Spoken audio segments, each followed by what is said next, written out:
कपित्थ ग्रामः, ग्राम गांव, पुत्र मतलब होता है कहाँ, अस्ति मतलब होता है। तो इसका उत्तर हो जाएगा प्रश्न नंबर उज्जैन्याम कहलाएगा उज्जैनी के निकट। तीसरे का उत्तर होगा यह किसका कथन था, मतलब है इसका पादप और वाल्मीकि अधोभौमिक जल की स्थिति को, अधोभौमिक कहलाते हैं जमीन के अंदर पानी की क्या स्थिति है, इसको प्रदर्शित करते हैं। यह किसका कथन है। मिहिरस्य, बराह मिहिरस्य का मतलब होता है बराह मेहर का। ये देखो कस्य है, कस्य मतलब होता है किसका, तो हमें केवल इस प्रश्न की जगह जिसमें जो विभक्ति है अधा का या है ना, तो में षष्ठी विभक्ति है, किसका कथन था, तो आ जाएगा बराह मेहर का था। अब है प्रश्न नंबर चौथा, मतलब हो जाएगा भारत में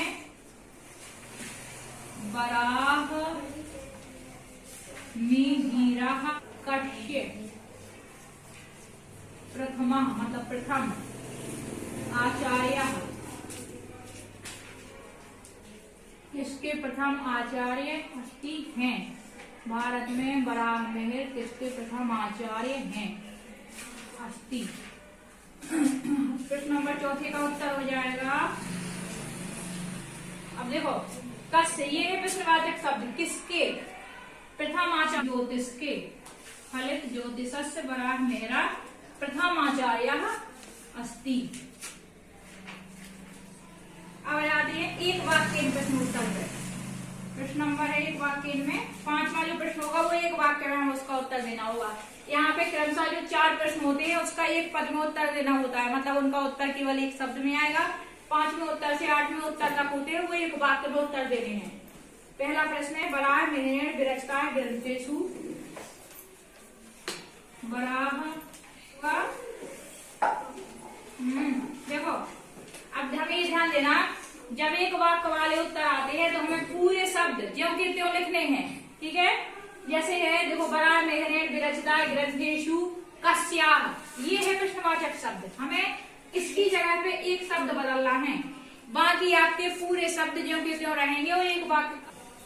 अब देखो कस, ये है देखो समझ लो मैं को जानने वाले बराह मेहर। प्रश्न पहला है बराह मेहरा पुत्र गत्वा खगोल शास्त्र पठितवान, बराह मेहर कहाँ गत्वा में है, गत्वा विद्या अदता हुआ है ना, कहाँ जाकर के खगोल शास्त्र को पढ़ाई की या पढ़ा, तो इसके उत्तर में आ जाएगा पाटलिपुत्र नगरम। फिर प्रश्न नंबर दूसरा है कपित ग्रामा पुत्र अस्ति, कपित ग्राम कहाँ है, तो उत्तर में आना है उज्जैन्याः निकटे, उज्जैनी के निकट।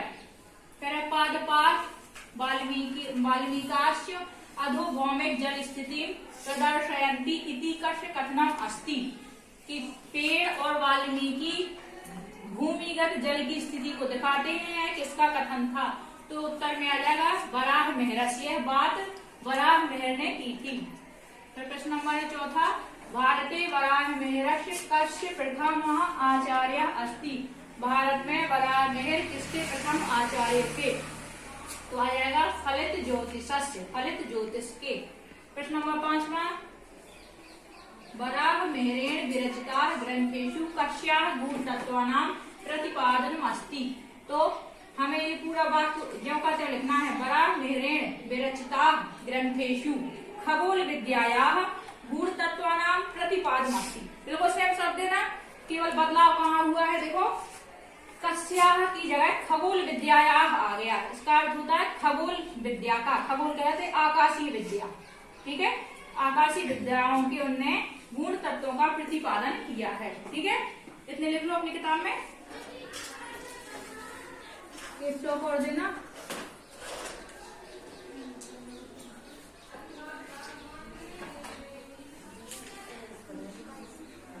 गतानुगतिकता का, बस इसका स्थिति जगह हमें लिखना है ये शब्द, स्थाने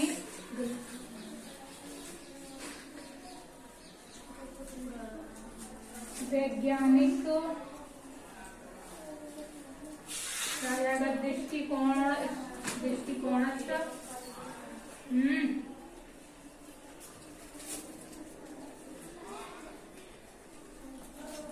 दृष्टिकोण महत्व तत्वम प्रतिपादनम।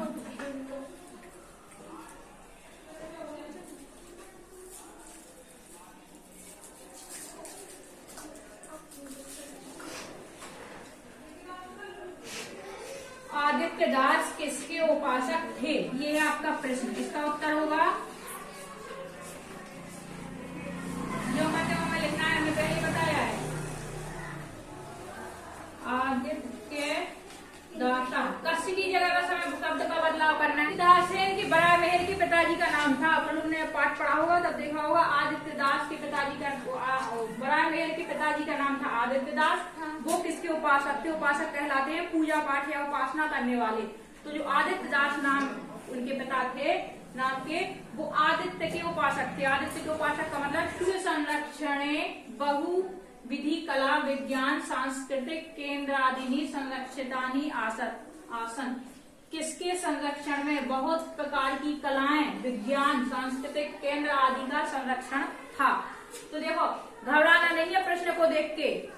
केवल हमने तुम्हें जो एक ट्रिक बताई है कि उस प्रश्न में जो प्रश्नवाचक शब्द होता है, हमें मात्र उसी के स्थान पे उत्तर लिख के वो शब्द हूबहू बिल्कुल ज्यों की त्यों लिख देने हैं।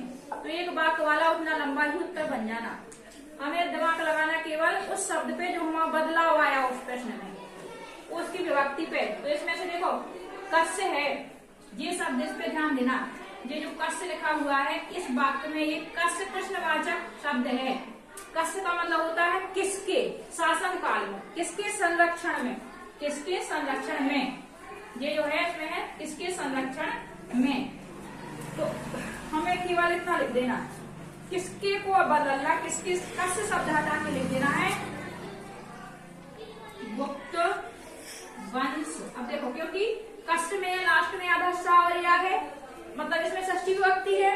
तो जब हम उत्तर वाला शब्द लिखेंगे वो उसके स्थान पे, तो उसमें भी आधा सावरिया मिला देना, केवल गुप्त वंशस्य। बाकी जो कि त्यों शब्द उतार देने। फिर क्या है देखो, संरक्षणे, तो आ जाएगा संरक्षणे। फिर है बहु। इतना बड़ा उत्तर तो आया।